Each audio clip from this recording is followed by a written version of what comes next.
That was before the Don't defense testimony. get brazen with me. If they were talking about your children, you would definitely notice. You need to sit down right now. You're out of line.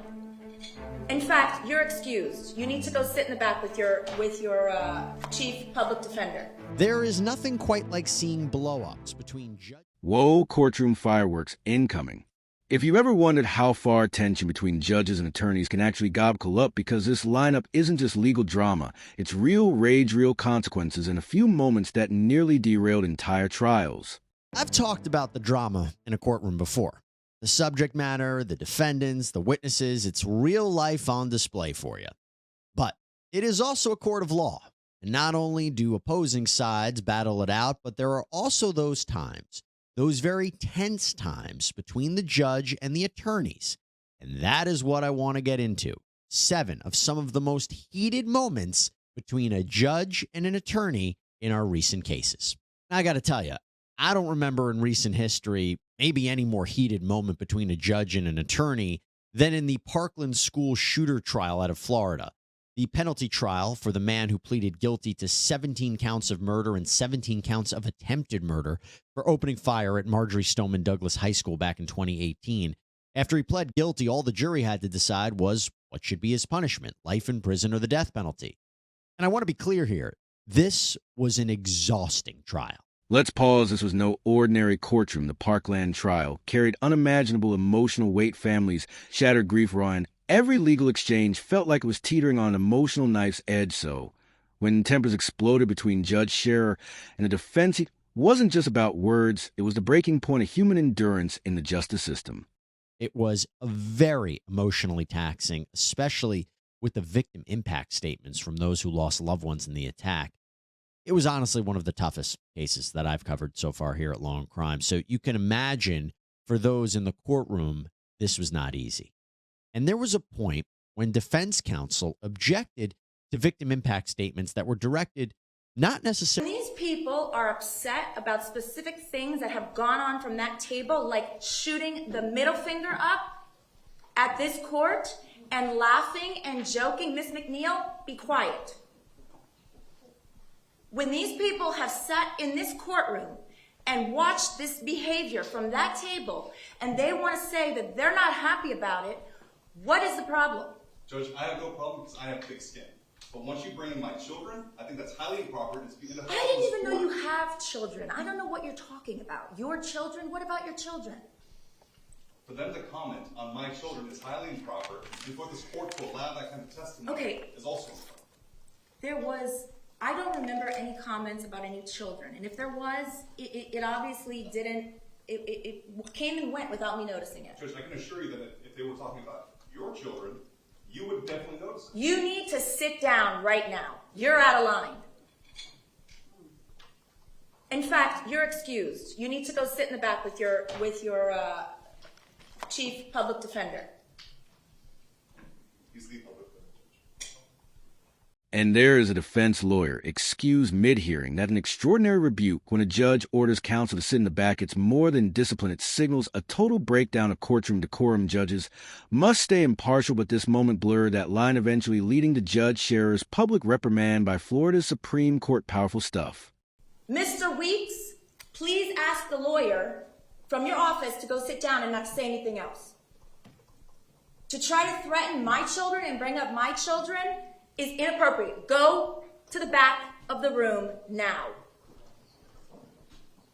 That just violated about every rule of professional responsibility that I have never. If you're going to get up here and you're going to... Judge, I asked you to go sidebar on this matter. You, sidebar or not, you don't have one of your assistant public defenders say something about my children?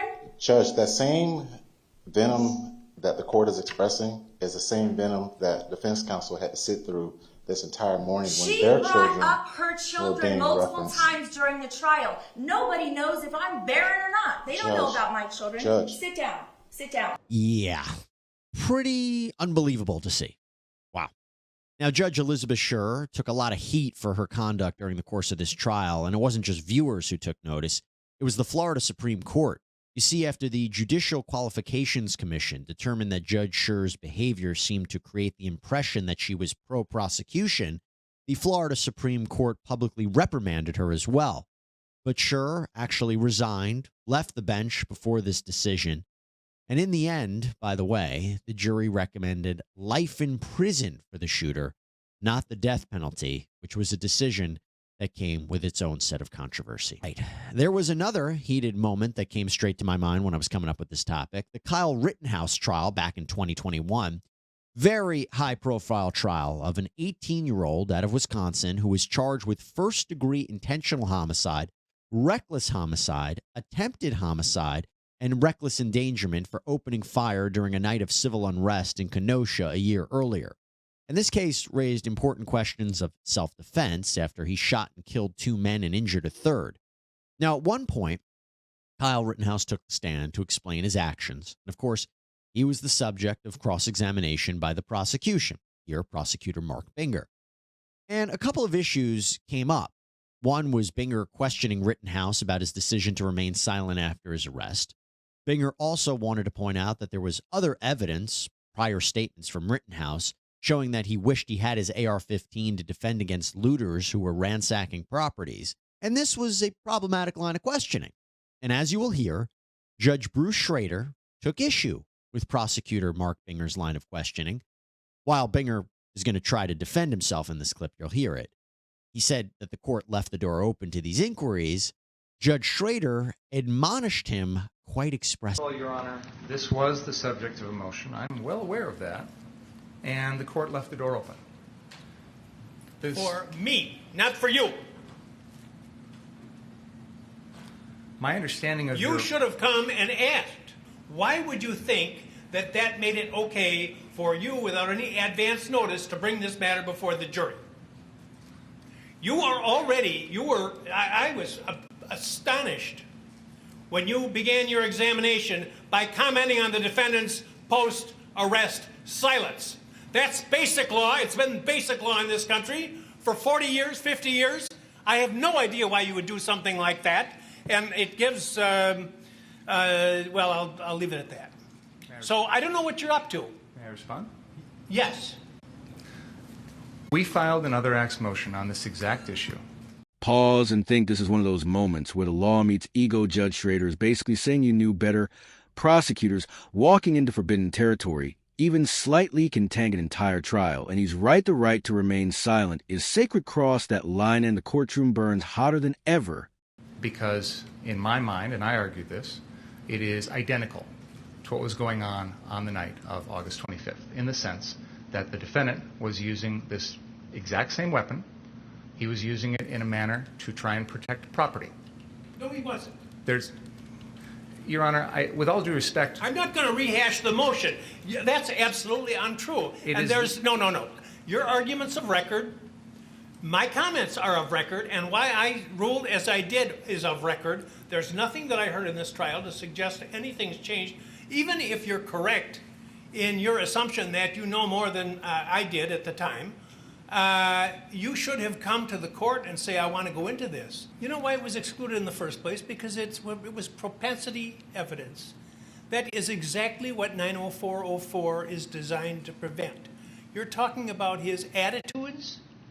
His attitude is he wants to shoot people. Now, I've admitted that kind of evidence in other trials when it's been appropriate. I didn't admit it in this case because, to me, what I've heard in this trial, and by the way, Mr. Richards absolutely correctly points out that just hours ago, I said I had heard nothing in this trial to change any of my rulings. So why? Testimony, Your Honor. Pardon me? That was before the defense testimony. Don't get brazen with me. You knew very well.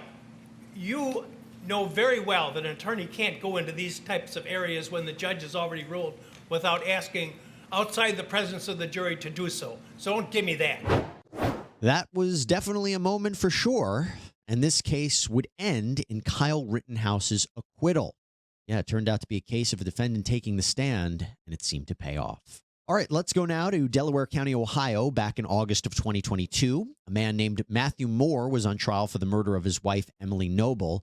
Her body was discovered 4 months after she was reported missing in the woods. She was hanging from a tree by a USB cord. Prosecutors allege that Moore staged the scene to look like a suicide, but he was the killer. Defense counsel argued that it was possible that Noble had in fact killed herself. And as that back and forth was happening between both sides on the testimony and the evidence, this trial was notable for one particular outburst, one particular moment from the prosecutor. You see, Mark Sleeper and Melissa Schiffel were acting as prosecutors for the state. And on the seventh day of trial, the judge, Stephen Wolliver, wanted to move forward with the proceedings, despite the fact that Schiffel wasn't there in the courtroom. Now, according to Sleeper, the court was informed 2 weeks earlier that Schiffel wouldn't be in attendance due to a scheduling issue. Well, Mr. Sleeper let the judge know that he wasn't going to just let this happen. I'm sorry, but I would object to going forward anyway right now without the elected county prosecutor who's on this case. But she chose not to be here. That's not accurate, Judge. Okay, okay, your objection's noted.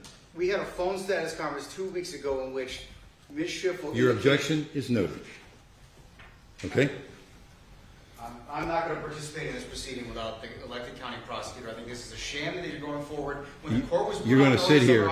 You're going to sit here.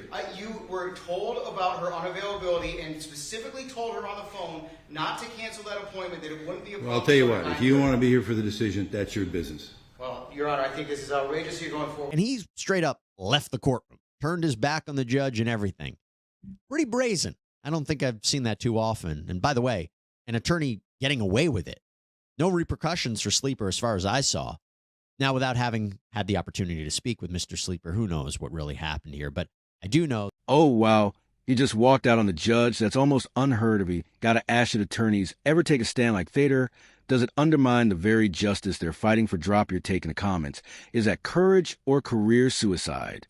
That this case wasn't the best for the prosecution because the jury, in the end, sided with the defense. That's right. Matthew Moore was acquitted of the murder of his wife, Emily Noble, and he was free to go. So I did title this episode Heated Moments Between a Judge and an Attorney, but can I be a little clever? Can I take a little poetic license with that? How about blow-ups between a judge and a guy who represented himself and acted as his own counsel? So he might not be an attorney per se, as clearly demonstrated at this trial, but how could I talk about this topic without bringing up Darrell Brooks Jr., the man who went to trial out in Waukesha, Wisconsin? He was charged with 76 criminal counts for driving a red SUV into a group of holiday parade goers back in November of 2021, killing 6 people, injuring dozens of others. And at one point, he decided that he's going to represent himself. It was bizarre, from the arguments he was making to his outbursts that got him kicked out of the courtroom. Ordered people off the loop. They weren't ready for it. They scared of it. That's what it is. Come on, man. Mr. Brooks. Come on, man. Stop. When you Stop are it. you aren't Stop even it. letting You're a me public ask servant, the Your Honor. question. I respect your courtroom. I respect you. You're a public servant, though. Your job is to be the referee. I'm a grown man with grown kids. Ain't nobody gonna talk to me like that. Nobody. I don't have a problem with doing what you ask me to do, not tell me. Just like when I asked you about subject matter jurisdiction that you have yet to prove on the record. But somehow I'm being intentionally disruptive. Come on, man. Stop. Just stop it. I don't care what you believe fully. All right. It's not a game. I don't take this as a game. That's what nobody. You don't got to explain nothing to me. That's what you don't understand. You think that this is a whole game to me. This is not a game to me, Your Honor.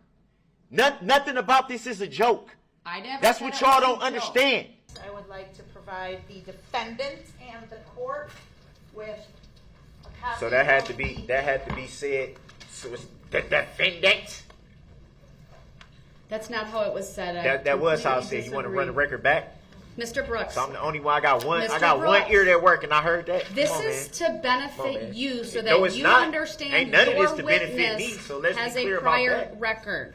Your Honor, when I leave the table, I'm away from the courtroom, and I have to elevate my voice. This is the alleged record of Abel Lescott. Stop talking. Come on, man. Like, I don't know who y'all be thinking y'all fooling. I accept the value in return for value this document. One more interruption and you're going to be removed to the next courtroom. That's what you want to do anyway. It's not what I want to do. Do not interrupt Attorney Opper. So can Your Honor, I believe he has 7 prior criminal convictions via OWI second criminal trespass to dwelling from 2006. Right, I need to take a break. This man right now is having a stare down with me. It's very disrespectful. He pounded his fist. Frankly, it makes me scared. Never have I seen an attorney, doing quotes for all of our listeners, an attorney act so disrespectfully. And just when you thought courtroom drama had peaked, entered Darrell Brooks representing himself, clashing with the judge and turning the trial into chaos. But here's the kicker: even through the shouting and defiance, the legal system kept moving its messy, it's human, and it's the ultimate test of order versus outrage. Went down outside the presence of the jury. They weren't in the court to see what Brooks was doing a lot of the time, but it didn't change the fact that Brooks was still making these nonsensical legal arguments in court, and really didn't help his case, because in the end, he was convicted across the board and sentenced to 6 life sentences plus over 700 years in prison. Okay, as we continue on and talk more about these heated moments between judges and attorneys, let's talk right now about Young Thug's RICO trial. So the Grammy Award-winning rapper, whose real name is Jeffrey Lamar Williams, is facing 8 criminal counts, including conspiracy to violate the state's RICO or racketeering law. This is part of a wide, sweeping indictment against him and what was originally 28 other defendants, although a number have taken plea deals. But prosecutors claim that the defendants are all part of this criminal enterprise, that Williams is at the head of it, that he co-founded a street gang called YSL, or Young Slime Life, back in 2012, and that has caused all of this chaos. We have people charged with murder, aggravated assault, robbery, theft, illegal firearms possession. And believe it or not, a jury has still not been selected at the time of this recording. Not surprising, considering that the actual trial could last 6 to 9 months, asking a lot of a jury in this case. But anyway, we have to talk about the drama happening between the attorneys and Judge Glanville overseeing the case. You see, he runs a very tight ship in his courtroom, and the attorneys will know that. Because if you don't follow court rules of professionalism and decorum, oh boy, he's going to let it be known. Like, for example, one of the defense attorneys in this case was held in contempt of court and was ordered to pay a fine and buy his colleagues lunch. The next 2 things are just follow-ups on other business that we held a little earlier.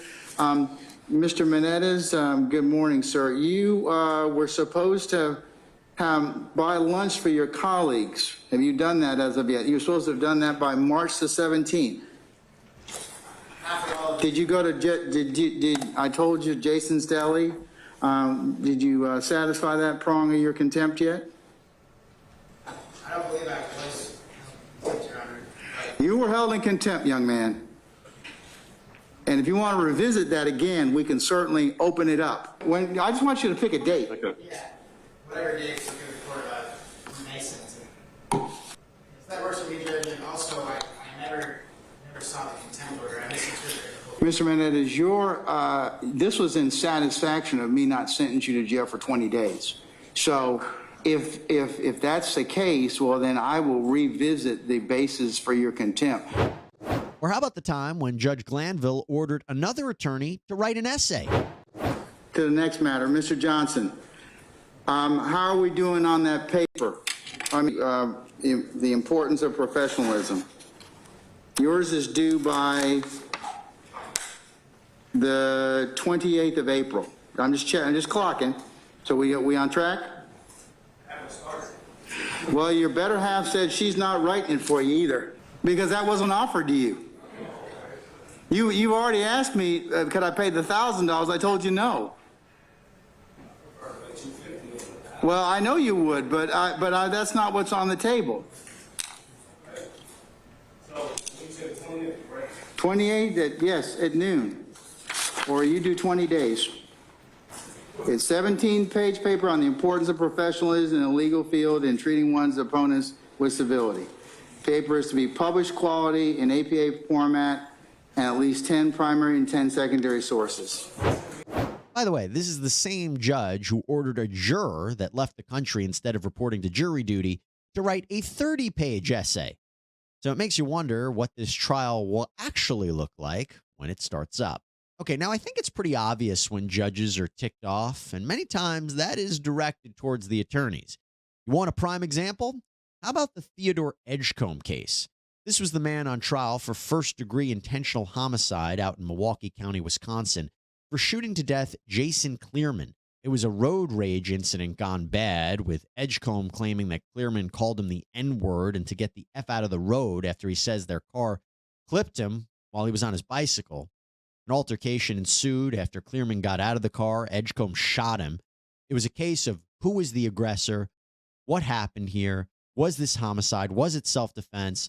Well, there were a few times during the course of this case when Judge David Borowski got into these heated back-and-forth moments with Edgecombe's counsel.